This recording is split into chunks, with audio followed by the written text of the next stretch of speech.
Hello, everyone. I'm Mireya Solis, Director of the Center for East Asia Policy Studies. It is a pleasure to welcome you all to today's webinar, Becoming a Digital Power, Japan's Quest for Domestic Transformation and International Influence. Digitization is in many ways mission critical for Japan. It will play a large role in how Japan adjusts to profound demographic change with the aging and contraction of the population. It will also figure prominently on its ability to find new sources of competitiveness and drivers of productivity at home, and it will play an important part in Japan's international efforts to build a data governance regime that delivers on the promise of free data flows with trust. Japan's digital transformation today is a top priority for business and government. Just this month, a new digital agency was launched to upgrade the public digital infrastructure. So the purpose of today's webinar is to take stock of these developments and discuss the opportunities and obstacles ahead for Japan to realize its own domestic digital transformation and to influence the rules of the digital governance at a time when there is the risk of fragmentation of the international digital ecosystem. So we are very fortunate to have a leading group of experts who will help us understand this complex set of issues. I will introduce them briefly in the order in which they'll provide brief opening remarks. Keita Nishiyama is a visiting professor at the Institute for Future Initiatives of the University of Tokyo. Mr. Nishiyama had a distinguished career in the Ministry of Economy, Trade, and Industry, where he was Executive Managing Director of the Innovation Network Corporation of Japan and Director General for the Commerce and Information Policy Bureau, among other positions. Nishiyama-san will speak today about Japan's digital strategy and its implications for e-government and e-governance. Ulrike Scheide is Professor of Japanese Business at the University of California, San Diego, School of Global Policy and Strategy. She is the director of the Japan Forum for Innovation and Technology, or Japan Zoominar, which I highly recommend to anyone who wants to follow current issues on Japan. Dr. Scheide's most recent book, The Business Reinvention of Japan, How to Make Sense of the New Japan, is the winner of the 2021 Masayoshi Ohira Memorial Prize. She will discuss how the Japanese business sector is tackling the digital transformation. Mihoko Matsubara is Chief Security Strategist at NTT Corporation, where she is responsible for cybersecurity thought leadership. She served at the Japanese Ministry of Defense before pursuing an MA at SAIS. Her 2019 book on cybersecurity won an award by the Okawa Foundation for Information and Telecommunications. And Matsubara-san will talk about Japan's cybersecurity readiness in undertaking the digital shift. My colleague, Joshua Meltzer, is a senior fellow at the Brookings Institution, where he leads the Digital Economy and Trade Project and co-leads the Forum for Cooperation on AI.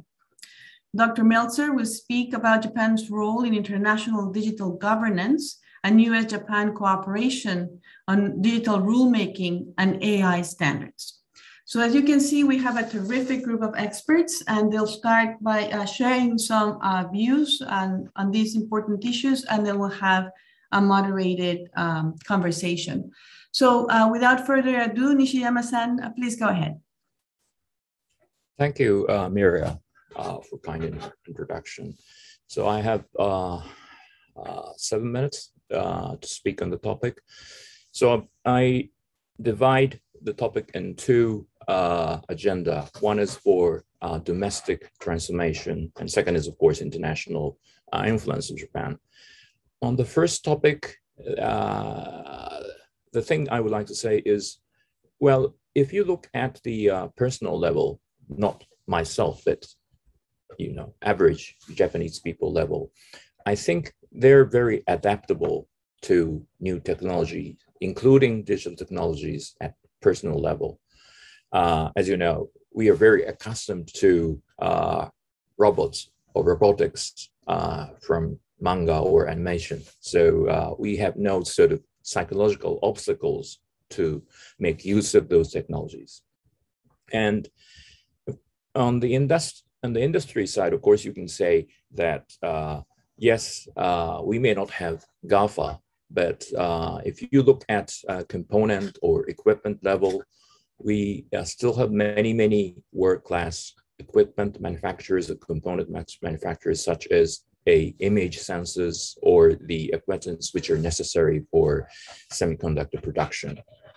So what our challenges? I would say our challenges reside with the sort of organizational transformation, or more specifically, corporate transformation, because Japanese organization or Japanese corporate structures are more or less designed as vertical integration. It's not horizontal. And because we were very good at improving skills at corporate level, we call it Kaizen. Therefore, it was rational at that stage to the people stay in the same company and improve their skills and make friends within the company and cooperate each other.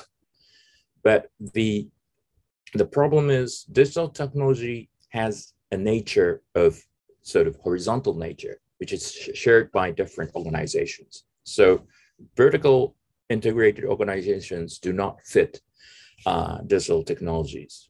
We call it sort of layered structures because digital technologies are stacks, many layers.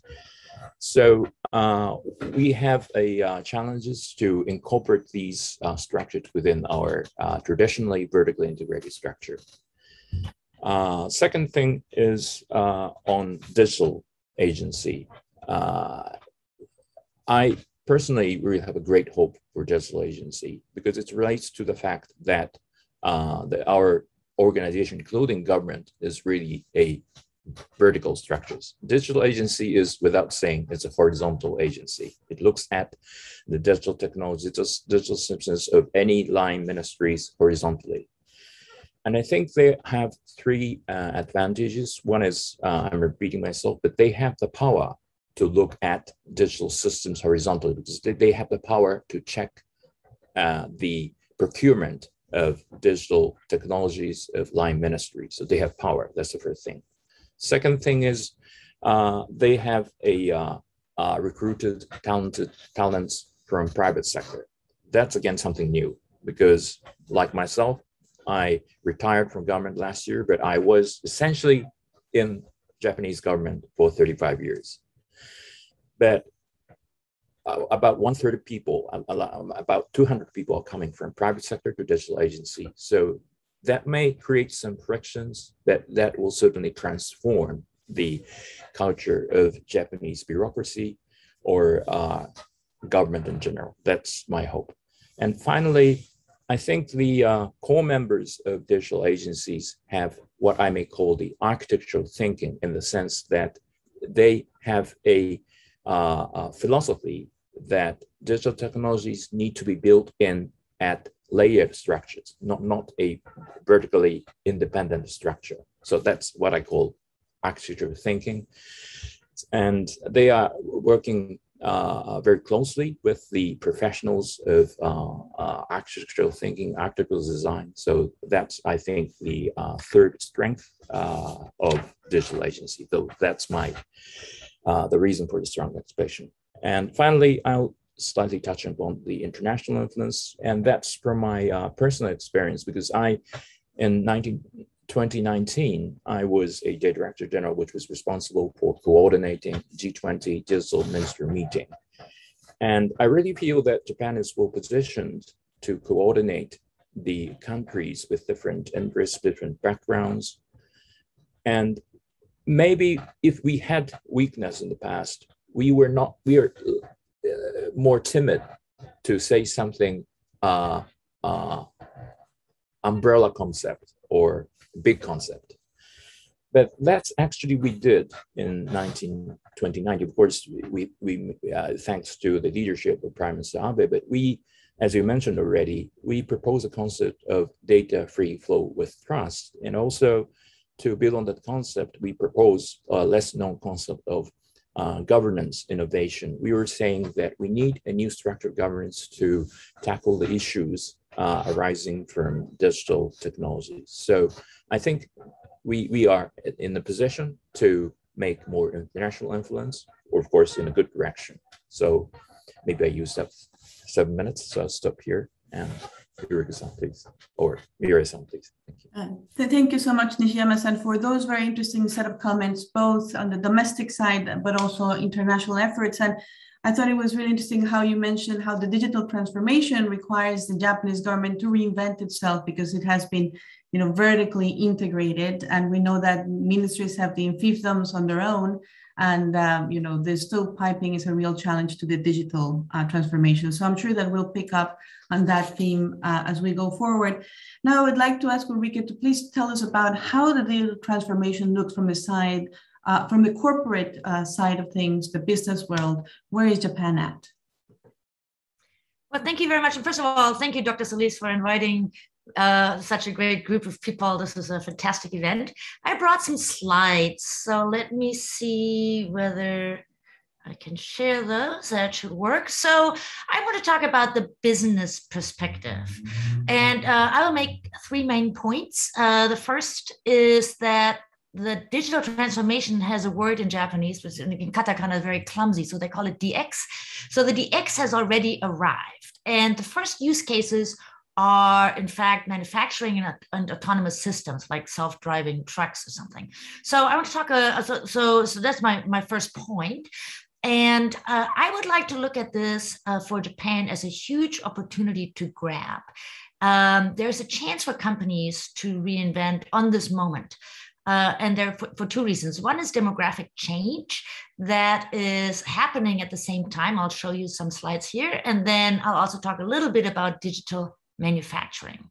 And the final point I want to make is that the DX is borderless and ubiquitous. So it's unclear who will win, but it might actually be sort of a more global question than we sometimes ask. So let me go and talk a little bit about the demographic change. So this is from work I've done with I'm currently writing a book on this with a co-author, Kei Shimizu. And what we're looking at is, this is the working population of Japan. And so we're here, and it is forecast, unless there are some serious changes in immigration, to shrink dramatically to fewer than 50,000 people by 2050. These are indicators of the DX. So this is broadband use, which is already skyrocketed due to COVID-19, and this is a forecast of robot shipments. But the point here is that this DX is happening at the same time as demographic change. And that means that one can solve the problems that the other is causing. Let me give you some examples of what I mean with this. So for instance, there's a big issue in Japan right now is that the average age of small firm CEOs has been rising rapidly. So in 1995, the average age of small firm CEO was something like 47. In 2015, it was something like 70. So that means in 2020, so we have to draw another graph here, the average age of a small firm CEO in Japan is over 70. We're talking, when we talk small firm CEOs, we're talking, this is a tatami maker in my neighborhood. This is a single mom and pop store selling aroma herbs. And these are places that they're being phased out anyway. And what are they being phased out with? Cashierless convenience stores where you just walk in, you grab a thing and it's deducted from your credit card, or of course, Rakuten's delivery drone, so e-commerce, right? So again, because the 2 are happening for Japan, who is a front runner in demographic change, because it's happening at the same time, they make each other mutual solutions. The DX technologies and business models are replacing things that are on the way out anyway. The second thing I wanted to make is talk about is digital manufacturing, or Industry 4.0. And there's a longer story here to be told about conveyor belts and automobile production, but you've all seen sort of an automobile production. Currently, this automobile production is governed by what is called an automation pyramid, which has several layers of software. And the future of this is a completely connected shop floor where all parts are talking to each other, and the Internet of Things enables that we can replace this automation pyramid. Take my word for it, it could get a little bit more complicated, but the point here is who is making money in this, right? And so currently we have sort of the Gemba, the shop floor with its manufacturing equipment and robots and so forth, and some software here. And the disruption is happening right now at the shop floor through the introduction of integrated systems in logistics and planning and process optimization and single lot manufacturing and so forth. And on top of that, eventually in the future, we will have the cloud with its big data and AI and so forth. However, that's far into the future. The disruption that's happening right now, the DX in the manufacturing world, is happening on this advanced equipment and advanced software solutions. All right, so this is actually based on a METI document, and I had a student from METI in my class, and he actually set out to give these layers names and so and nationalities. So if you look at who is playing, then what you find is there's a bunch of Japanese companies like Fanuc and Omron and Melco and Keyence, and a bunch of Germans like Siemens and SAP. There's a little bit of America in here, more or less no China. This is a play that is played by German and Japanese companies. And if you look at the disruption, then again, we get Germany and we get Japan. And then KUKA was bought by originally a German robotics maker, bought by a Chinese company. GE has left this race. So, so the point here is the disruption is happening now in manufacturing, and it is actually happening with players from Germany and Japan. What we're talking about, Amazon and Google and so forth, that's still in the future. So, and there's also SoftBank and Recruit playing together with also, of course, Alibaba and Huawei. All right, so the point here is the destructions happen. There's also, by the way, some Japanese play in the cloud, as I just mentioned. We're going to talk about ORAN soon. There's also a joint venture between SoftBank and Toyota that is doing some very interesting things in Southeast Asia. So that's for another conversation maybe, but I just wanted to mark this. So what we, Nishiyama-san just said, we often hear there is no GAFAM in Japan. And I would like to challenge that, right? And say, is it actually true? And by the way, even if it were true, does it matter? There are lots of companies in Japan that actually play there, right? And then I want a final note, and then I'll stop. So the fax machine has become the symbol, right, for how Japan is behind. And I think actually that's a really interesting case. First of all, it is true there's lots of paper in Japan, but the fax machine is actually also in every US office.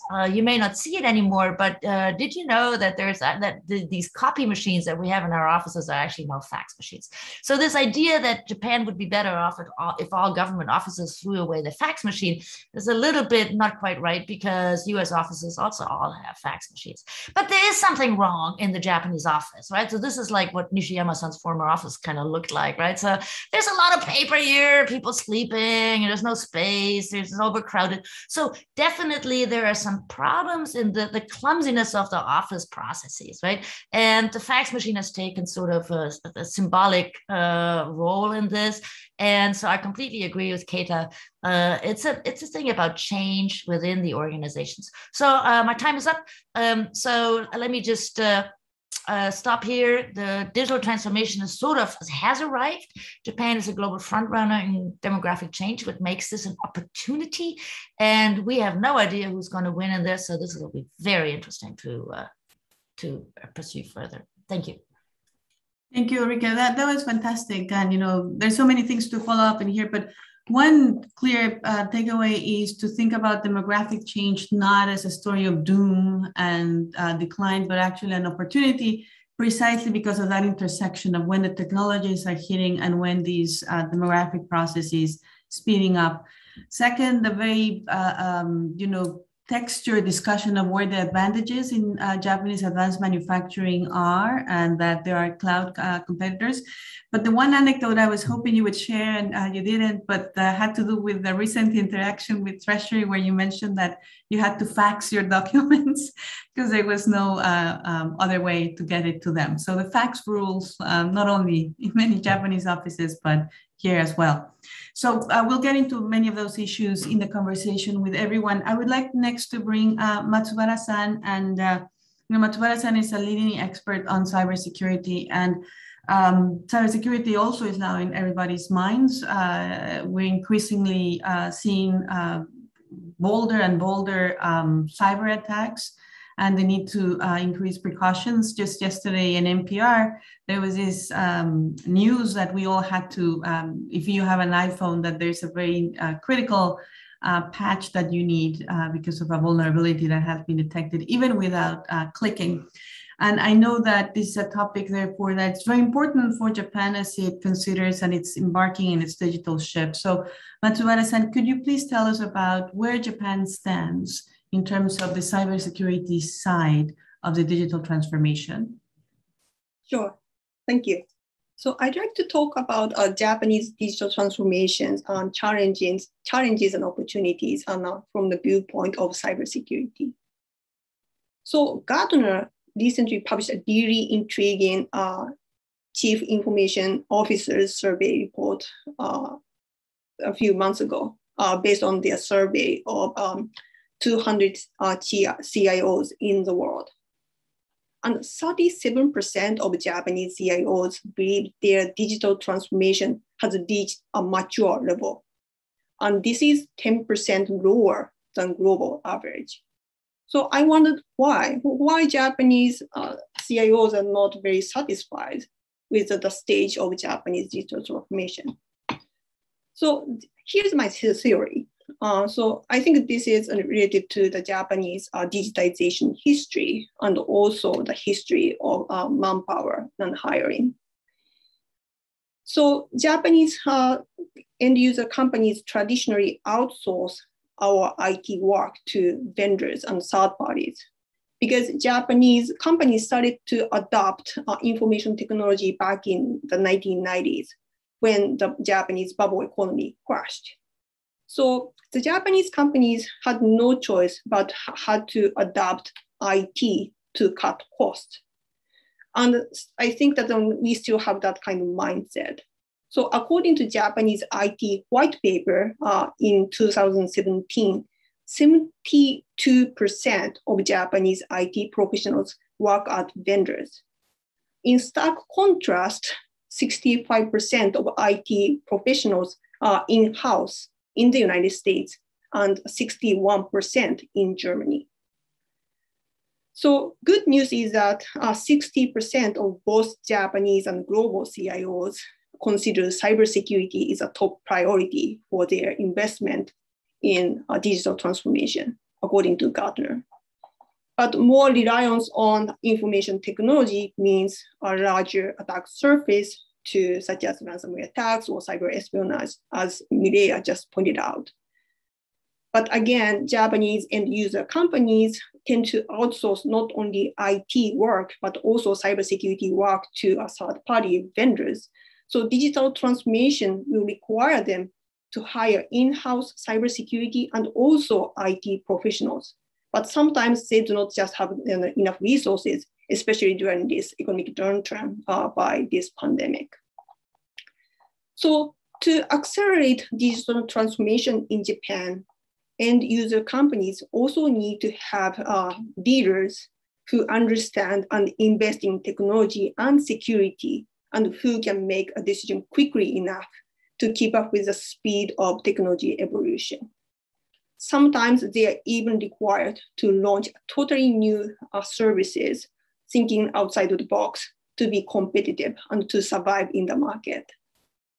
So I'd like to introduce one Japanese company which Ulrike didn't talk about, and then she shared wonderful examples on really encouraging Japanese evolutions in the digital transformation, and I really appreciate that.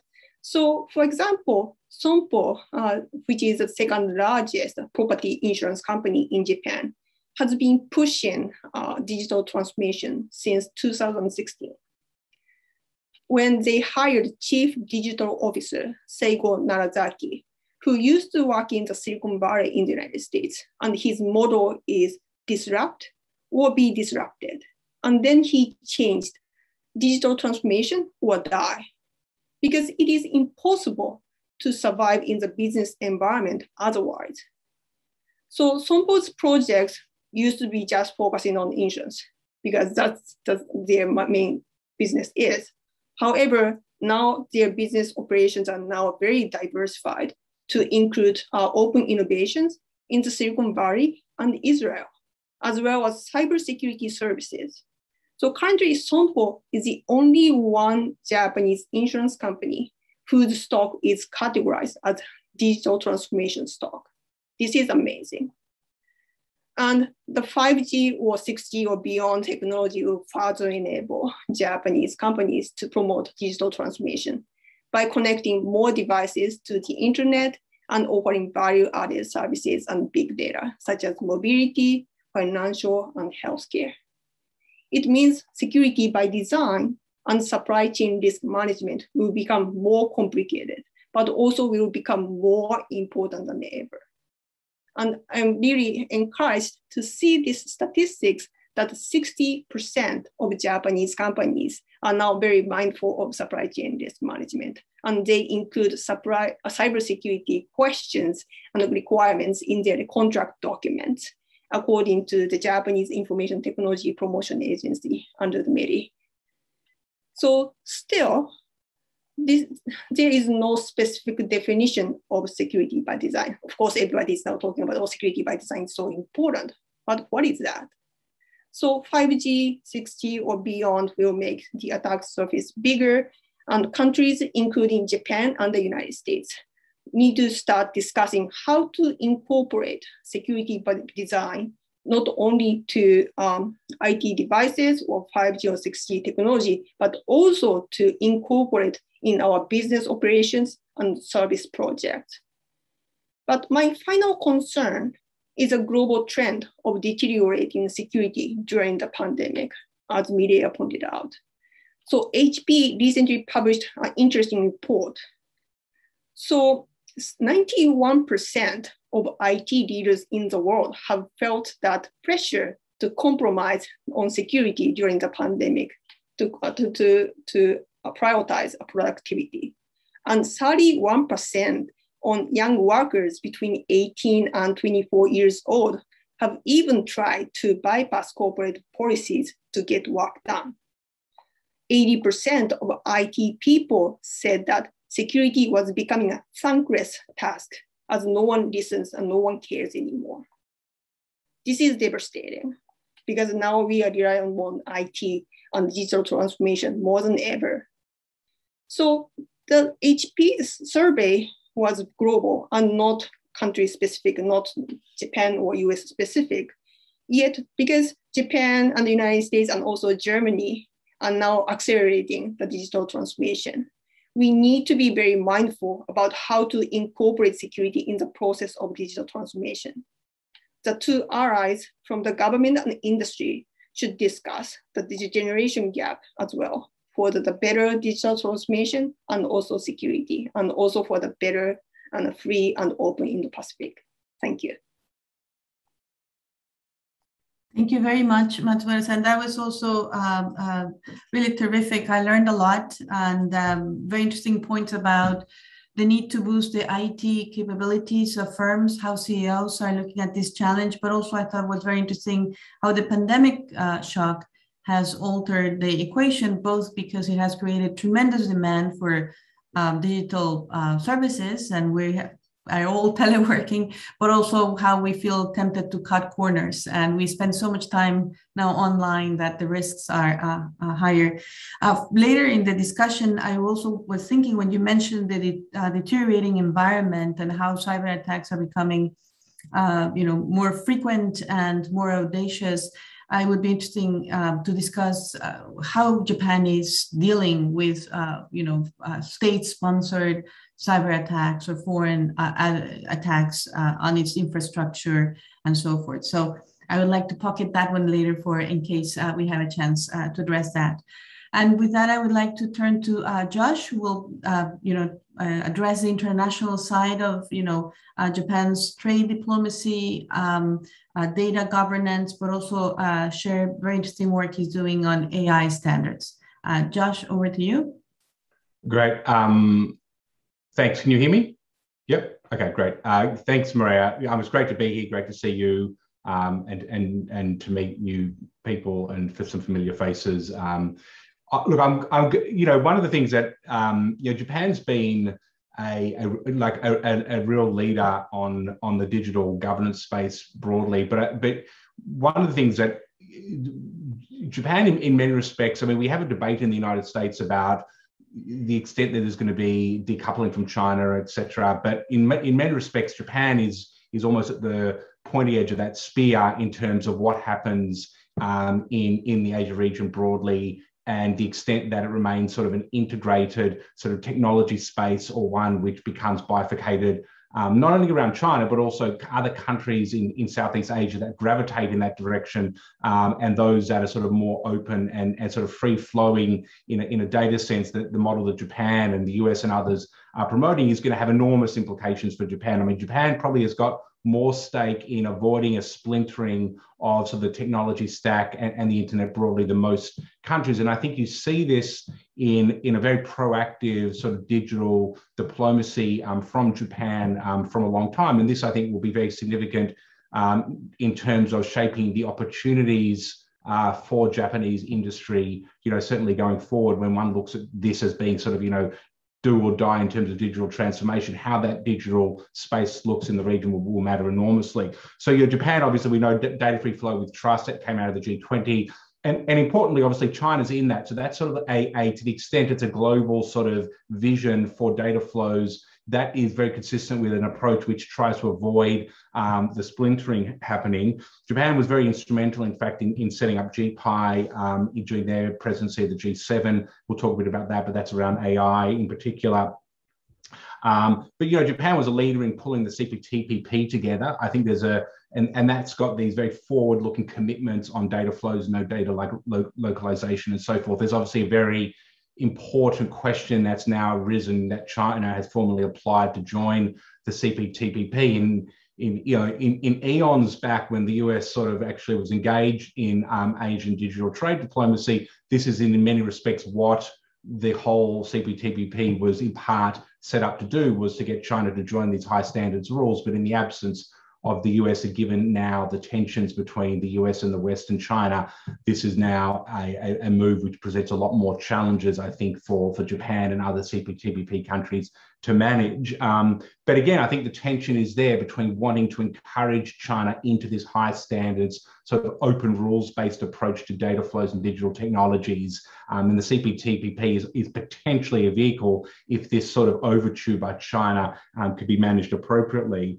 But on the same time, Japan's been playing, I think, a really important sort of hedging game in terms of building much stronger and closer ties, particularly with sort of democratic and Western aligned governments. So we've seen the Quad now, Japan, the US, Australia and India really gathering momentum, and they've got a digital technology sort of standards working group they're setting up there. There's a bunch of really important bilateral announcements that Japan has had with the United States, in addition to this competitiveness and resilience partnership announced in April this year, these ongoing bilateral internet dialogues, which also are increasingly, I think, robust in terms of what they're doing.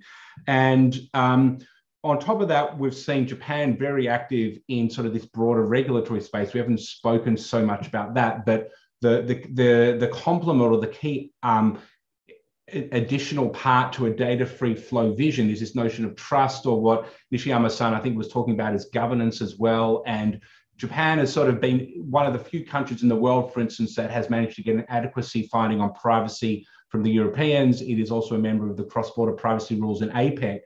So it looks good on paper, but I think the reality in Japan has been that that's actually become a tension in terms of how these two systems interact. And Japan, again, is a focal point for actually trying to manage that. I mean, the ultimate question for companies has really become, do you segregate personal data received from Europe in order to be GDPR compliant and then have a separate, essentially kind of siloed data that you want to use for transferring more easily within the Asia Pacific region that are sort of CBPR members. But again, these are Japan, I think, trying to make its way towards thinking through more complex data governance issues that try to stitch the different approaches together globally. I think Matsubara-san's discussion about cybersecurity is another absolutely crucial area where that's potentially going to become a pivotal regulatory point around which sort of Western democracies will ally around, and it will become this notion of who do you trust, who do you don't trust, who do you sort of include within your cybersecurity umbrella that is trusted, and if you're out, you essentially trade with them less, and so on and so forth. So how that plays out will be, I think, another key point about whether we're going to get this bifurcated sort of digital spaces or one which remains unified. On the AI space, I'll just say briefly, METI has been identifying sectorally areas for engagement on standards, so transportation, for instance, safety and others. This is something where Japanese industry has a long history of engaging in these sort of industry-led standard setting bodies, such as the ISO and the IEC and the IEEE and so forth. And this is, though, another area where there's an enormous amount of attention now for what's going on in terms of developing international AI standards.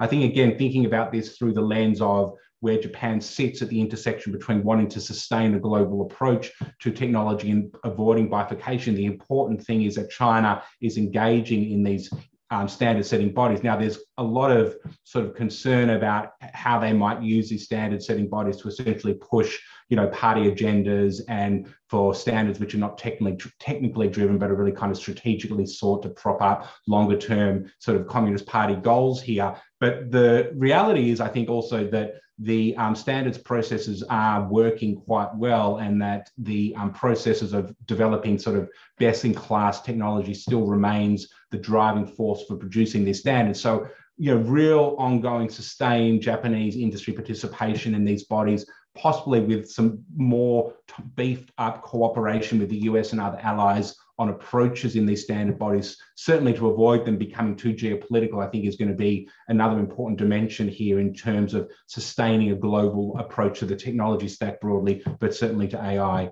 specifically. I think I've used up my 7 minutes. Let me stop there, Maria. Thank you very much, Josh. That was great. I was very intrigued, and I agree with the point you were making on the challenges of trying to be a bridge between different regulatory approaches, and how you handle data coming from Europe and how you handle Asia Pacific privacy standards. And there's great merit in trying to be the integrator, but there's also, I imagine, challenge when you have these different approaches that you're trying to bring together. And also very much on point on the standard issue and the fact that it's a concern of mine too that geopolitical considerations can run rampant, and that when economic security can become everything, and we obviously want to lower the temperature on some of these things and prevent the fragmentation of digital ecosystems. And Japan and many other countries are in the middle of this, and they thrive when there is an open multilateral system. And when we begin to fragment it, then I think there are great losses there. So thank you very much for covering a lot of ground in just a few minutes. So kudos for that. And let me then open this conversation and ask you to please jump in whatever part of this conversation that you want to participate. But let me just start with what I think is perhaps the question driving today's program, and that is Japan a digital power? And how do we define one? I mean, there is, shortcuts. We can go to, rankings, and there is a digital competitiveness ranking. If we want to first tab, Japan ranks 27 out of 63. So it's in the middle of the pack. But I think it gets more interesting when you begin to see in which areas in that index Japan excels, and in which areas Japan is actually very weak. And, I think this resonates with some of the points Ulrike was mentioned. And when you think about robotics, automation, manufacturing, Japan, Monozukuri Japan, the Japan that's very good in craftsmanship, still stands out. But when it comes to the human capital, the IT professionals that I think Matsubara-san was also referring to, or bringing foreign professionals and having a talent pipeline built into in higher education, then I think it's where some of the Japanese challenges begin to shine. We can also, there are a number of indicators, and again, this might not be the right way to read this, but, cashless payments, you compare Japan to China, and clearly people still carry a lot of cash, and that might be changing. The use of e-government services, I think Nishiyama-san, that's why the push for the digital agency, because there's very little uptake on digital services. So, and then on the international sphere, Josh, you were saying, yes, Japan has pushed this digital data with trust, but trust is a very scarce commodity these days in international politics. So how far can you really take this? So I welcome your assessments to the very simple, but I think important question: is Japan a digital power or not? Ulrike, go ahead. Yeah, so let me take a first shot at this, and I'll be curious to hear what the others have to say. But I think right now nobody is a digital power. Mm-hmm. This is just happening, right? So we don't know. I think where Japan stands out is how much it is a topic. So you could not open a Japanese newspaper today, or these days, and not have the X on the first or second page. And I don't see this kind of discussion of the impending digital transformation in either Europe or the United States. So in terms of where Japan is ahead is, I think that to use this moment as a goal to make big changes is an activity that I think Japan has fully embraced. Right? Rather than fear it, it's like so. And then we've seen this in the past when Japan likes deadlines and goals, and so the Olympics was supposed to be a goal, and that kind of came and went. But the digital transformation is sort of a goal to make a lot of changes, and this is being addressed. So I don't know of any other country that has actually established a digital agency already, other than Japan, right? So in terms of effort, Japan gets an A. In terms of being able to push this, because of the things that Keita was talking about, which is that this deeply rooted or deeply entrenched sort of processes that actually have to change. It might take a while to change companies around, or even to change government and switch to a different way of thinking about what software can do for us. But in terms of effort, I think Japan really is at the front of the pack. Thank you, Ulrike. Nishiyama-san? Yeah, thank you. Of course, my simple answer is yes, or potentially yes. And the reason is coming out of the Japanese positions in two areas. One is, as I already mentioned, I think when you use the term digital power, and particularly in the multilateral setting, is that country, does that country have a sort of influence over sort of a rule-making or consensus on the future agenda in digital area? I think it's not only my personal feeling, but I think not only as a flattering, but people say who gathered in G20, they really expect Japan to play such a role. And it's not the same as if you are very big at something, that doesn't necessarily mean that you are well positioned in coordinating something. So I think the first thing is Japan is well positioned internationally, globally, in coordinating such future agenda. And second thing is that something Ulrike mentioned, because we are moving from the era of sort of digitalization within internet to sort of cyber-physical integration era. So we need a governance scheme, institution, which are compatible with the new reality. So for that matter, someone who looks at both sides, meaning in simplistic saying, digital service and manufacturing are more good at proposing the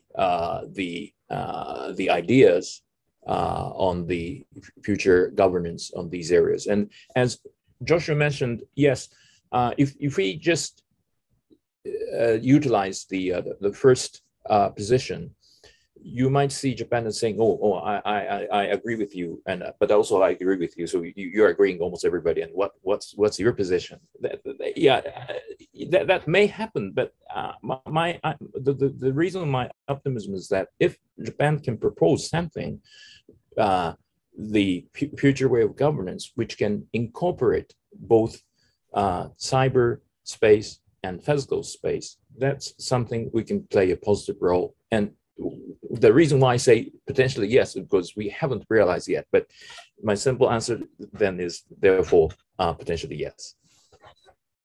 Thank you. Very interesting, Nishiyama-san. Matsuura-san, I don't know if you raised your hand. I wasn't sure. Please go ahead. Thank you. So I'd like to take a different angle to introduce now how Japan is actually empowering other countries to be a digital power. Interesting. So first, I'd like to talk about the Tokyo 2020 Summer Olympics and Paralympic Games. So Japan has been enormous pressure even to cancel Tokyo 2020 in this pandemic. But Japan has been able to successfully and safely complete the operations of the 2020 Tokyo Summer and Olympic Games. And Japanese political leaders and police agency already admitted that we have no major cyber attack to disrupt any part of the operations of the Tokyo 2020. And Tokyo 2020, even though we had unfortunately had no spectator, however, we had so many digitized technologies to move forward the operations of Tokyo 2020. So now we have a success story of digitization and cybersecurity to have a safe and secure, huge international event, even in this pandemic. So I think that Japan should be very proud and share the success stories and lessons learned with not only 2024 Paris and 2028 Los Angeles and other countries as well. And second, I'd like to mention that the Prime Minister former Prime Minister Shinzo Abe introduced a concept on data free flow with trust. And this constituted a crucial part of a free and open Indo-Pacific. And the free and open Indo-Pacific is not only about countries in this region, but the European countries are also keen on developing national security strategies around that. So I think that Japan is empowering other countries to be more secure and also more be digitized, because digitization is an integral part of security nowadays. Thank you, Matsuura-san. And your last point actually allows me to ask my next question, because you mentioned Prime Minister Abe's formulation of the free data flow with trust. And then, Prime Minister Suga also embraced digitalization as one of his landmark initiatives. So I think that the common theme that I'm trying to pull from there is the importance of political leadership to advance this agenda. And, in some ways, and here I'm just, trying to pick you to intervene, but in some ways you could read the presentations we heard that, today, that the business sector has been ahead of government, that, Ulrike said, we have already arrived and there's already a lot of change happening in the business sector. But, in the government, clearly there was a lag in embracing digital architecture and IT capabilities and so forth. So my question is, of course, we all that follow Japanese affairs closely know that there's going to be major change coming to Japan, that Prime Minister Suga rather suddenly announced that he's not going to pursue another term, and therefore will have a new prime minister very, very soon. So what happens to the push on digitalization when there is a change in the highest office? Is it safe to say that now that digital agency is in place and given the high stakes that we will expect that whoever comes next, this stays on? Or could we think that perhaps the new leader has a different set of priorities and therefore fewer resources, fewer political capital? Because after all, Nishiyama-san, when you're trying to break through these vertical power holes of different ministries, you need the political capital to do this. So how do we think the change in the political equation might affect Japan's effort that Ulrike already gave an A? Maybe it will become a B+. So what do you think political change will mean for this agenda? Thank you. If I may. Two things. The first thing is, as everybody mentioned, I think, the Japanese challenge is structural issue, or if I may say so, it's a mindset issue. If you have been thinking something vertically, then you need to change your mindset thinking horizontally. And that is not a product of a individual leader. It needs to reside with everybody's mindset. And for that perspective, of course, the departure of the leader is maybe a sad thing, but I think that does not directly influence on structural issue, or should not influence a structural issue. And again, as Ulrike mentioned, maybe it's not a politically correct idea and Brookings Institute, but maybe 20, 30 years ago, it was a great friction and pressure that changed Japanese economic structure. But currently, the pressure is clearly coming from the structure change, like depopulation. We cannot escape from the fact that we are facing the depopulation. Therefore, if let's say I try to forget the digital transformation, I cannot do that, because we all know that our society is facing a structural change that requires something big shift in our own mindset. That's one thing. But at the same time, the second thing, as you kindly mentioned in the data free flow with trust, of course, we need certainly a political leadership to engage with foreign countries on specific concept or idea. So for that matter, of course, I don't know who will be the next prime minister, but we certainly expect that next prime minister also would have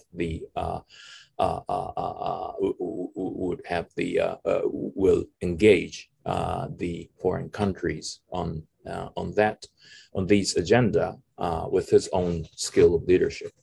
I'll stop here. Thank you. Thank you very much. Anybody else would like to jump on this question? Could I ask a question? I don't know whether Keita would be willing to answer this, but what strikes me as the big challenge with the Digital Cho, which is the digital agency, is that the vision, certainly that Prime Minister Suga had, is that it could actually begin a complete reorganization of the Japanese government by reallocating industries, for instance. So in agriculture, the farmer of the old is going to go out, and agriculture is going to become an AI and machine learning controlled vertical farming, where the farmer of the future is very highly educated a chemist, an engineer. So why not make the Ministry of Agriculture part of the Ministry of the Economy and Trade and Industry, right? And so the digital agency has an opportunity to reorganize the entire government. And how likely is that going to happen, Keita? Would you put some bets on whether that's actually going to happen or whether that's going to fall by the wayside? Well, as I mentioned, I only have a huge expectation that will happen. As Ulrike mentioned, but two things. One, for any country, this digital transformation requires a 5 to 10 years. You cannot accomplish everything in 1 year, even with the best leadership. It cannot happen. And I always take example from India. They have a digital platform system which is called India Stack. Actually, they took 10 years, and it took two prime ministers from different background, one from previous Prime Minister Shin, and current Prime Minister, to build this structure. So it needs time. But secondly, it needs a plan, of course. And why I point out the need of the plan is, again, architecture is by nature, India Stack is actually, of course, we don't explain it in this English environment. I always explain to Japanese people, stack is horizontal structures. So it's not like, I understand that the idea of why don't agriculture move into some other ministry? So, but my theory is we need to have a imagination of the future government, not in the horizontal line ministries that A division moves to B or B, C combines, but rather you need to think, if you think of the future of the government, what are the stacks or the layers, the architectures they require? And I believe that there are certain people in the leadership of digital agency who tried to accomplish that. Of course, not in the short term, but in the long term. So that's my sort of expression, my huge expectation.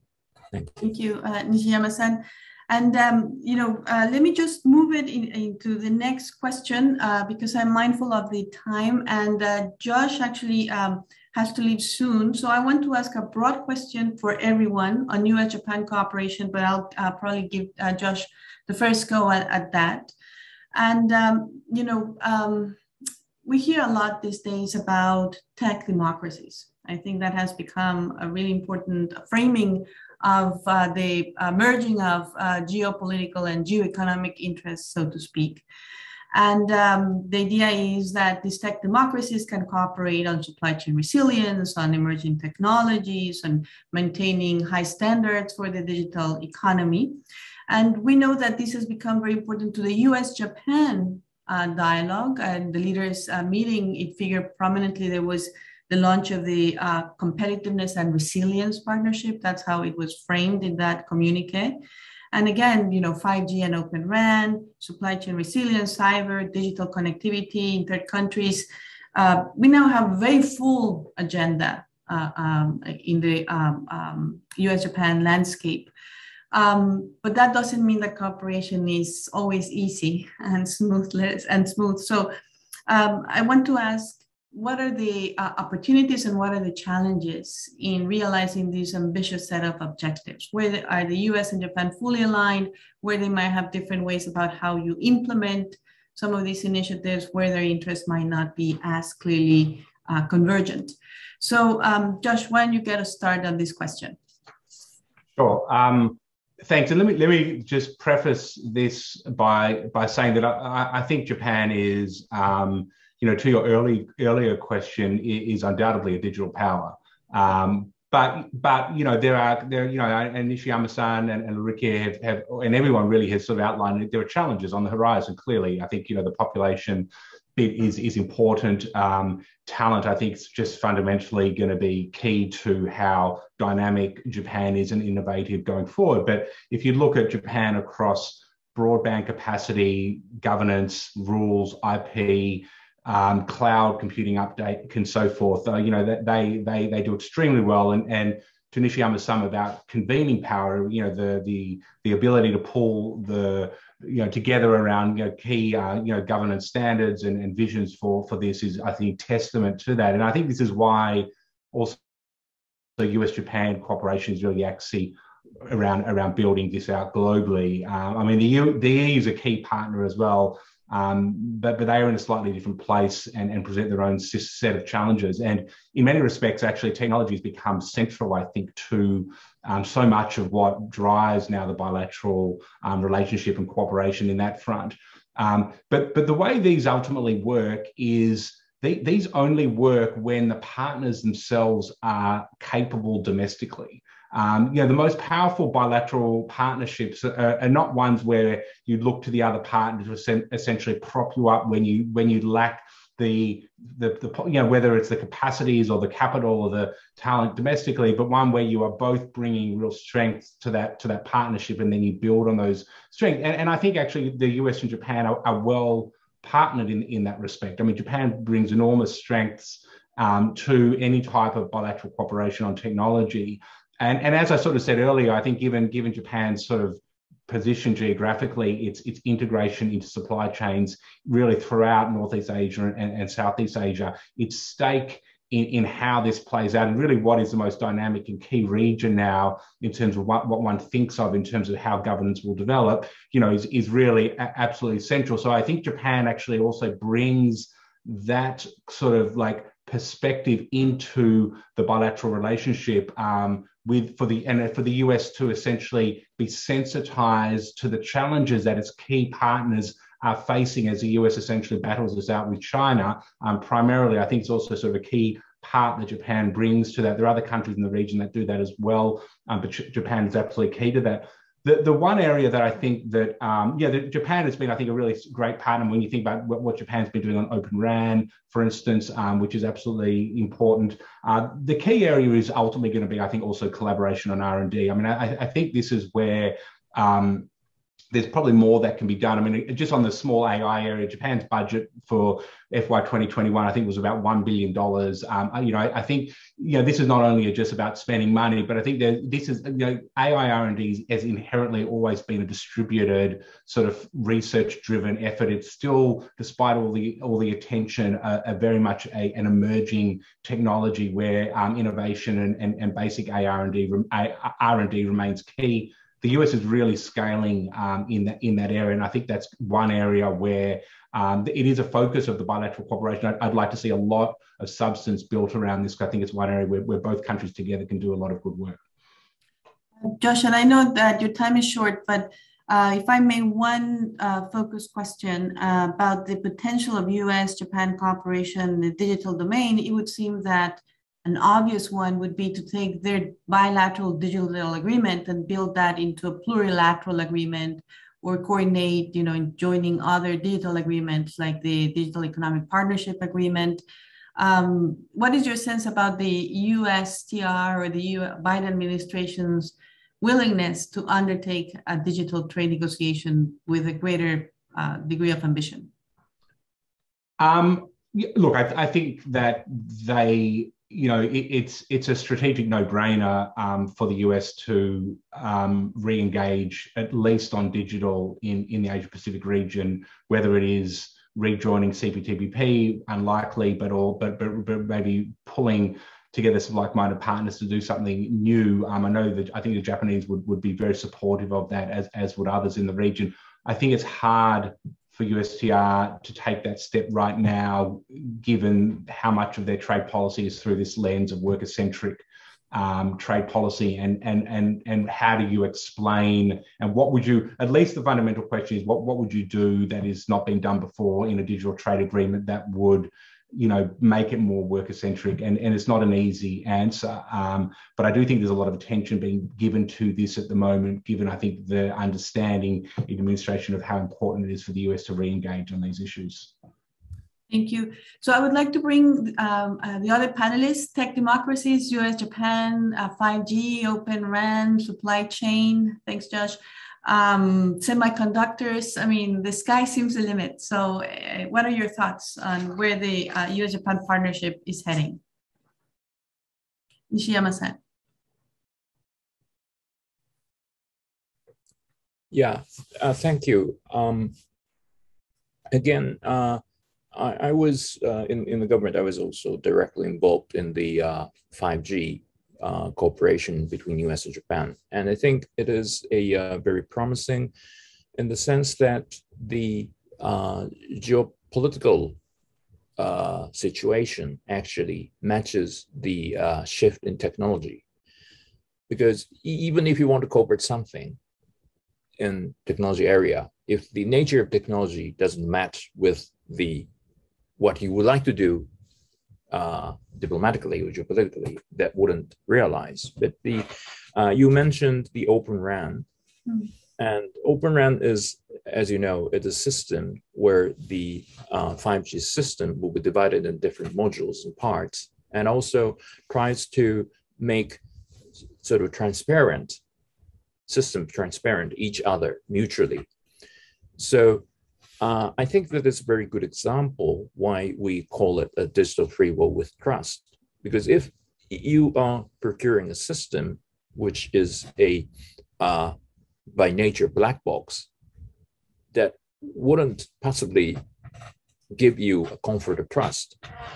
So what I'm trying to say is, in 5G cooperation, because its technology shifts matches with the geopolitical reality and also the possibility of the corporate strategy of US and Japan company. This is very promising.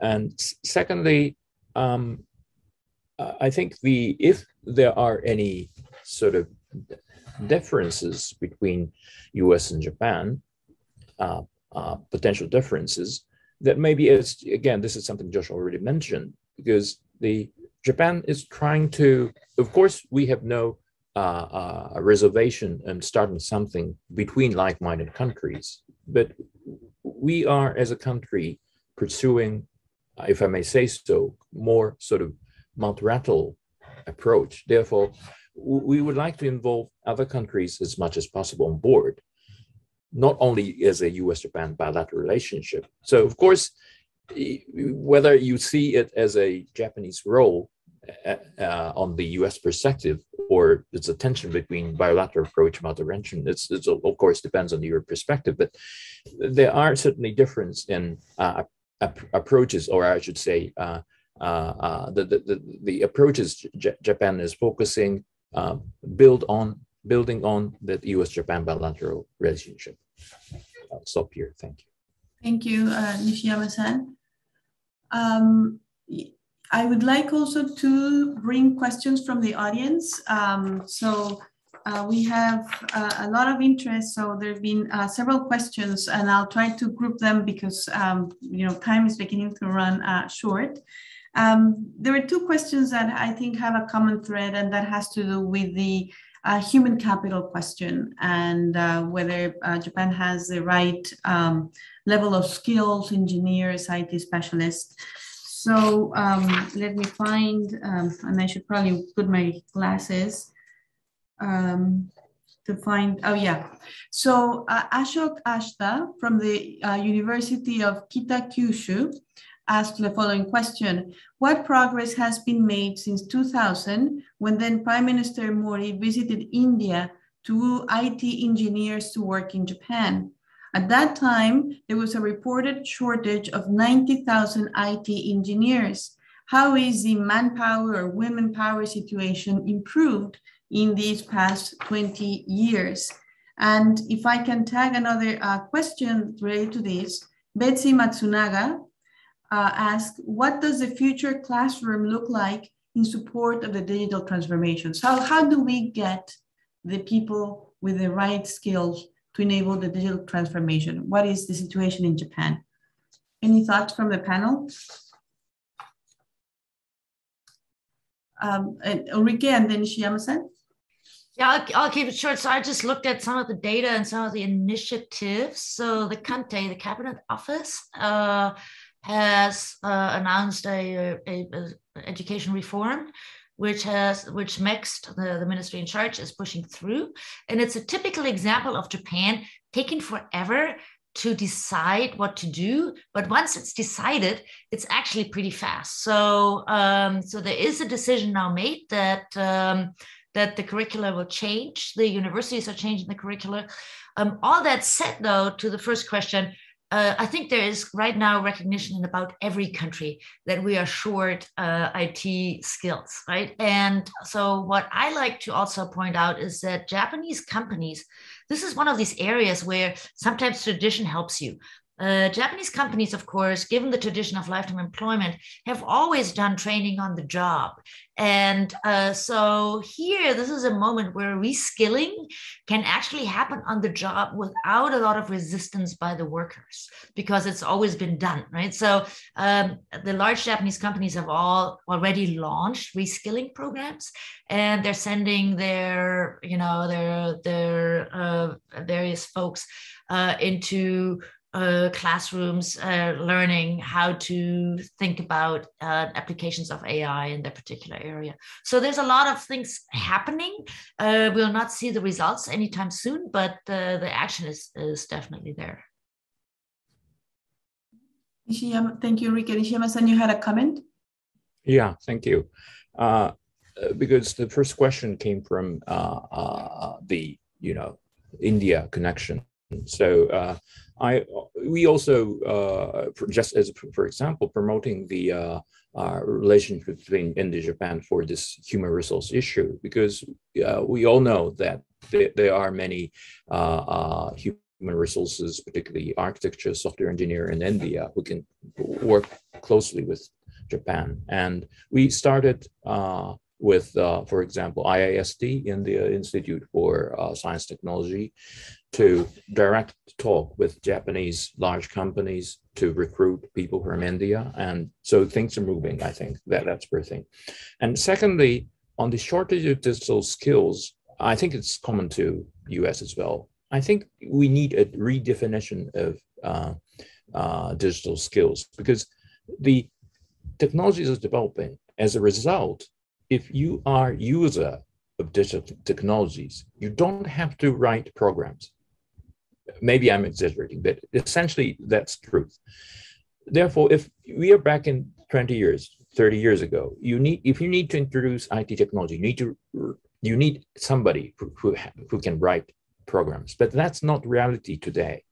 I just visited the manufacturing medium-sized companies in Nagoya region yesterday, but they use digital technologies. But that does not mean they write programs. They use Slacks and those preset tools to help their manufacturing process. Therefore, again, the Japanese people have an adaptability in such area, so that I think it's very quick if they change their mindset, that they can become a very good users of digital technologies in their gemba, factory or offices. Thank you. Thank you very much. Let me ask one more question. This comes from Tetsuro Hisano of Mitsubishi Heavy Industries of America. And he says, in order to achieve security by design, we need a security clearance system. It seems to be essential for the digital transformation, but there's no such security clearance system in Japan. So what challenge does that pose? What should be the next steps going forward? How do we achieve then security by design? Also, I can take that question. Mm-hmm. So I do not necessarily think that all of the organizations need to have security clearance systems to adopt security by design, because right now, digital transformation is a must and part of our Japanese and also global business strategy. And not every single organization is involved in the secret part of our national security. And security by design, even though that definition is so ambiguous these days. But then, as I said during my initial remarks, I strongly believe that security by design should be incorporated into the business strategy and also the design of new business operations and the services. So in that regard, security clearance is not needed. However, if you are involved in national security or economic security, and I think that not only Japan, but also the United States and Germany and other countries need to rethink that, okay, so how to apply security clearance systems to security by design in different parts of critical infrastructure sectors. Because now we are expanding the definition of economic security. Is a relatively new term. Thank you. Thank you very much. So this has been a terrific discussion. Fortunately, we have come to the end of our time. I want to thank each of the panelists for sharing their insights and for engaging in this really dynamic conversation, but also to thank the audience for joining us. There were many questions we didn't get to, but there'll be more on these topics for sure. Thank you very much. Thanks for watching. Be sure to like and subscribe for more videos from Brookings.